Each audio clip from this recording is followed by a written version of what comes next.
Matt Paulson.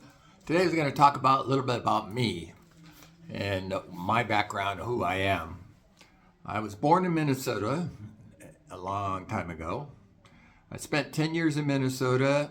My parents moved to California. So I have 34 years in California, 8 years in Nevada, 5 years in Hawaii, 12 years in Oregon. I've worked about 50 years in my life. First half a year was working as a dishwasher. Another couple of years working at Dorito making hot dogs. I worked for a couple of years at a hardware store. I worked for 40 years in the electrical estimating industry.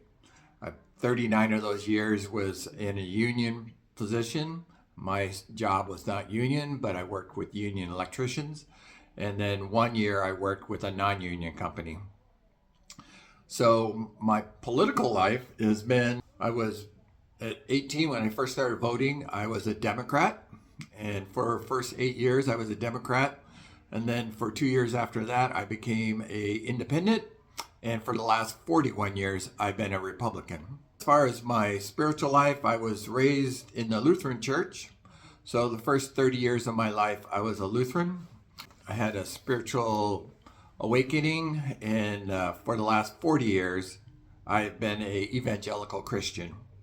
I spent a couple of years in Bible college about 40 years ago, and then I spent 1 year in a law school taking theological courses. For the last 14 years, I've been an internet influencer. I have a YouTube channel called Paulson's Den. Please come visit, subscribe. I have 170,000 views so far. I wrote a book on Mormonism, and then I have 15 years of experience debating Muslims. As far as my marriage, I've been married 3 times. First time with divorce, second time widowed, and the last time 28 years with this same woman, Filipina gal. That's been pretty fun. So that's my life in a nutshell. I wanted to give that to some people who kind of think they don't know me. So they just know me as Cousin Matt, Uncle Matt. So now they can know me a little bit better than just from my name. Anyway, so that's it. I wanted to give that to some people that don't know me. And so hopefully you know me a little better.